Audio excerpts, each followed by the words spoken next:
This is day 10 of Unit 7. We started today with a warm-up, so pause the video, take a moment, try that, and then play to check your answers. So the first one, you're figuring out a tip. Probably most of you did just 10 times 0.1, and that gives you 1, and then added on the 1, which gives you $11. Now, the reason we're doing this today, this warm-up today, is because it leads into what we're learning in class today, which is about exponential functions and what are called multipliers. So we'll talk about how we would do this problem differently in a moment with a multiplier. So the discount, so $30 times 15%, so 0.15. And when you do that, you get the it's the 450. And then we're subtracting from 30, which gives you $25.50. Okay, so in class then, after we went over the warm-up, I explained how you could do this problem a little bit easier and with one step rather than two. So each one of these, we got the discount or the tip, and then we added it on or we subtracted it away. But with multipliers, what's it called, a multiplier, I really just can do that all in one step. So 10%, well, 10% is added on because we're talking about increase. So I'm adding on to 100%. So 100 plus 10 is 110% of the original amount. So 110% as a decimal is 1.1. So I just multiply 1.1 times 10, and when I do that, I get the $11 total. So that 1.1, that's a multiplier. Same thing with decreasing. So if we're decreasing 15% off, well, that's 100 minus 15, which is 85%. So 85% as a decimal is 0.85. It's supposed to be a decimal point, 0.85. And I'm going to multiply that by the 30. And when you take 30 times 0.85, you get 2550. So just a quicker, easier way to figure out discounts or tips is to use a multiplier. So now that you understand multiplier better, let's go over some of these. So I just kind of gave students a minute or so to work on them. So 5%, we're going to add that to 100. That's 105%. 105% as a decimal is 1.05. So you don't want to state your answer as a percent, though. The 1.05, that's the multiplier. So decrease, I subtract from 100, so I get 95%, and then write that as a decimal. 0.95 is the multiplier. 18% increase, add to 100, that gives me 118%. Change that to a decimal. 1.18 is the multiplier. 18% decrease, so 100% minus 18% gives me 82%. And change that to a decimal, 0.82. 4.3% increase, so I'm adding on 4.3 to 100, giving me 104.3%. Now, even though there's a decimal in there, this is not as a decimal, written as a decimal yet, it's a percent. So I still need to move 2 to the left. 1.043 is the multiplier. Lastly, 4.3% decrease, so I'm subtracting 4.3 from 100, and when I do that, I'm getting 95.7, and that's a percent. So change that to a decimal. 0.957 is the multiplier. So that's how you deal with multipliers. So next we talked about interest. Well, compound interest, which is really what banks use, compound interest, means that you're earning money, you're earning interest on money you put into an account. Then when you've earned some interest on that money, then you earn more interest. Well, if you're earning more interest, your new interest is calculated using your new total, which includes the original amount you put in plus the interest that had been added on previously. So compounded means you're earning interest on top of the interest you've already earned, in addition to the money that is in the account. Rather than simple interest is just based on the original amount that you put in, that you open up the account with. It has nothing to do with, you don't earn any interest on the interest that you already earned, just on the original amount that you put in. So 8% annual interest means that for the entire year, you're earning 8% interest. So then if we're looking at compounded interest, it can be compounded in different ways. So it can be compounded annually, quarterly, monthly. That's what we're going to look at today. Could even be daily, could be what we call continuously. We'll look at some of those other options as we progress throughout the unit. But if it's compounded annually, that means once per year. So that's the easiest interest to calculate, because that's like what we just did on in the last problem. All I have to do is to change that annual rate into a multiplier. So that's going to be 1.08 is the annual multiplier. And the time, all that means is what's the units that we're working with. Well, because it says annually, that's once a year, the time is the number of years. So for 12% interest, same idea. The compounded annually is just going to be 1.12, and again, the time is the number of years. So now if we're compounding something more often, something more than just once a year, you can't just use the annual rate and change that to a multiplier. So let's talk about what you would do. Well, the 8% is the annual rate, but this is being compounded, the interest is being compounded every quarter. So every 3 months, interest is being added on to total 8% for the year. So if it's 8% for the year, I want to figure out how much interest or what percentage of interest is calculated every quarter. So to do that, we take the annual rate and we divide by the number of times the interest is compounded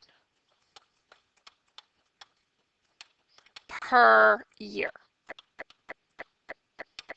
So in this case, I'm taking the 8% and I'm dividing by 4 because it's compounded 4 times per year. That gives me 2% per quarter. So if it's 2% per quarter, now I can change that into a quarterly multiplier. So I can add that to 100 and then change to a decimal. So 1.02 is the quarterly multiplier. So same thing with 12. We'll take the 12%, we'll divide that by 4 because quarterly means compounded 4 times a year. So that's 3% per quarter. So then I change that to a decimal. 1.03 is the quarterly multiplier. Now, because we're talking about quarterly, that means the time for both of these is number of quarters.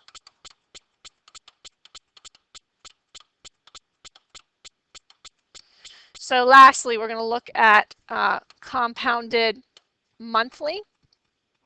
So if it's compounded monthly, that means that the time is months, number of months. And we'll deal with the 12 first because that one's just a little bit easier. So 12, I'm going to divide by 12 because, again, it's the number of times it's compounded per year. So that's 1% per month,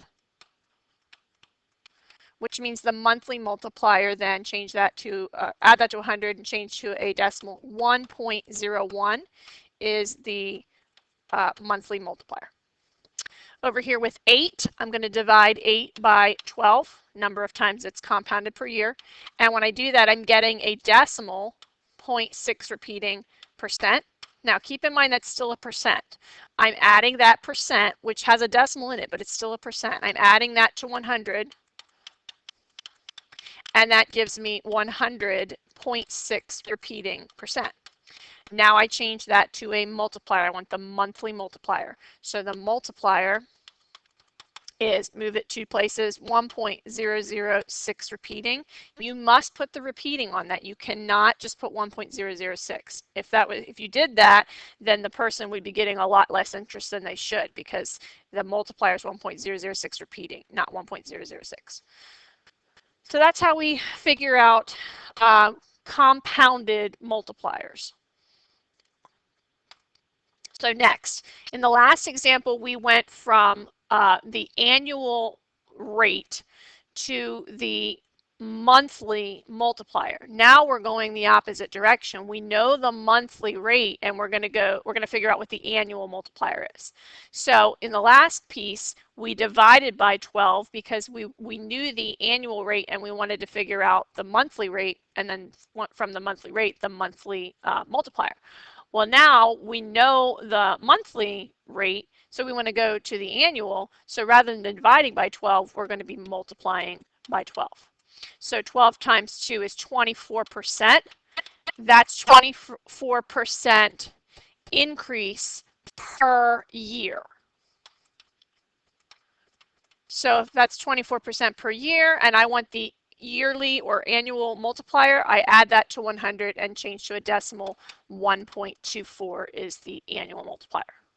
Similarly, with decrease of 1% monthly, I'm going to multiply by 12 to get the annual rate. So that's 12% per year. But this time I'm talking about a decrease, so 100 minus 12 is 88%. Change that to a decimal. 0.88 is the annual multiplier. Okay, so now let's try an application problem. So we have this Honda Civic, which is depreciating 13% per year. Depreciating, hopefully you know, means going down in value. So if it's depreciating or going down in value by 13% per year and was originally sold to Julie for $11,000. Now, we're not talking about interest here. Interest is the only time where we're looking at compounded, and we would do that the way we just did in the last one. And then compound interest is the only time where you're mostly going to have to do the converting of the yearly to the monthly to the daily or so forth. Here we don't have to do that because we were already given, it's per year and we're given years. So no need to really do any converting there. But so what I need to do is I need to take that 11,000, the original amount, and I'm going to multiply it by the multiplier. We'll have to figure out what the multiplier is. So depreciate, going down. So we know from the previous examples we're going to subtract from 100 13%. So that gives me what, 87%. Change that to a decimal. 0.87 is our multiplier. So I'm going to multiply that, and you'll need a calculator. And I think this one, actually, I'm not going to put approximate because I think it comes out exact, is let's see here, what do we get when we do that? Looks like $9,570. So that's after 1 year.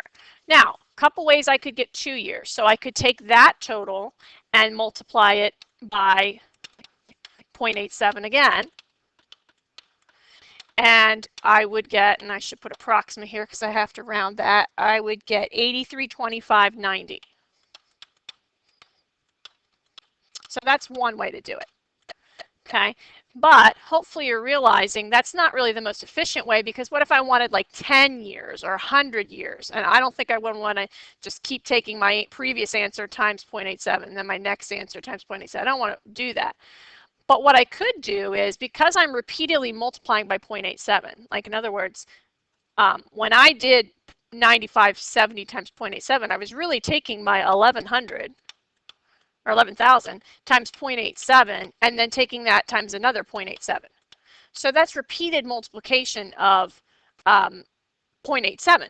So we know that the way we handle repeated multiplication is with exponents. So another way of writing that would be 11,000 times 0.87 squared. And that's how I would calculate 2 years. So if I do 11,000 times 0.87 squared, I do get that same answer of 8325.90. Okay, so that's how you're going to deal with depreciation or appreciation even with repeated values, like somewhere way down the line. And again, if I wanted 10 years, I would just put 10 here as the exponent instead of the 2. So we have an equation for exponential, and you should remember this from last week when we graphed the exponentials. It was a times b raised to the x equals y, where a, now we know that a is the initial amount of whatever. In this case, it's the initial amount of the value of the car. It can represent lots of different things. We'll look at all different types of problems. In chemistry, you deal with substances, and they will depreciate or decay over time. So it'll be like a grams or milligrams or something of a substance, an amount of a substance. So whatever that is, whatever you're starting with in the original problem, that's your A. Your B is your multiplier. And your x is your time. Now in this particular problem, it was time in years. It doesn't have to be years. It's whatever is stated in the problem. The key thing to remember, and I even said this on the last slide, is that these two have to be the same. They have to be the same units. So if I have a quarterly multiplier, then I need the time to be number of quarters.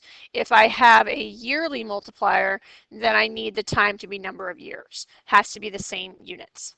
So having said that, in this problem where we have 11,000 times 0.87 raised to the x equals y, x is representing the time in years. So if I'm asking about months, you cannot just put 6 in for x. Okay, that would represent 6 years. So you have to adjust your time so that it is the same amount of units as the multiplier is. So we need the x to be time in years, which means, of course, that we're going to put in 1/2 for the exponent, and when we do that, we get the time after 6 months, and that should be 10,260 and 12 cents approximately. Okay. So let's try this one. So we have an antique sofa for $50. Its value appreciates at 6% per year. How much will it be worth in 2 years? Appreciate means goes up in value. So we'll use that same equation. Initial amount, 50, times, we have to figure out the multiplier, appreciate. So 6 plus 100, change to a decimal. That's 1.06. And it's going to be raised to the 2 because we're talking about years, because it says per year and years. So we do have the same units. When I take 50 times 1.06 to the second power, I get the approximate value after 2 years of the sofa, which is $56.18. So for the second part, how many years will it take until it is worth $100? So I'm going to substitute 100 in for y and then set it equal to my equation. X is my variable because I don't know how many years, where X represents the number of years.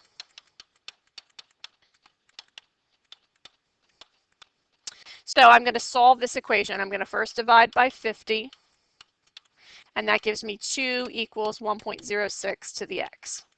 So I have to solve for x. Well, we have not learned how to solve equations like this yet, exponential equations for the variable exponent. Later in the unit, we will learn about what are called logarithms, and if you had chemistry, you may already have learned about them.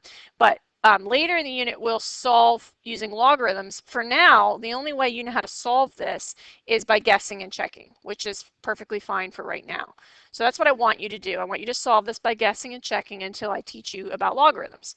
So You're just entering values into your calculator, 1.062. You're trying different values until you get it close to equaling 2. When you do that, you're getting approximately 12, and these are representing years, so approximately 12 years. That's a good enough estimate for right now. Later, as we get more accurate, you'll realize it's actually about 11.89, but 12 is fine for now based on just guessing and checking and trying to get it close to equaling 2. So that's how we're going to do this. Okay, your assignment is there.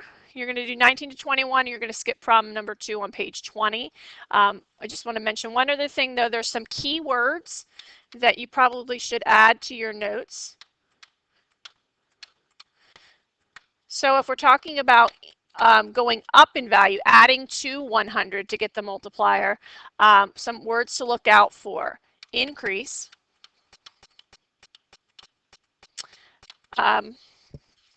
also raise,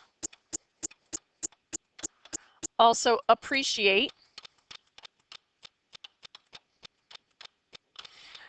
growth, inflation,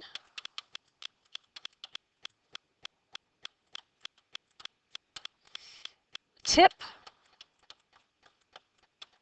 tax, and interest. All of those mean you're going to add to 100%. On the other hand, if you want to subtract from 100%, some keywords to look out for would be decrease, decay, and we mentioned that last week, depreciation or depreciate, and discount. So as you're working on the homework problems, be on the lookout for those words, and then you'll calculate the multiplier appropriately, either by adding to 100 or subtracting from 100.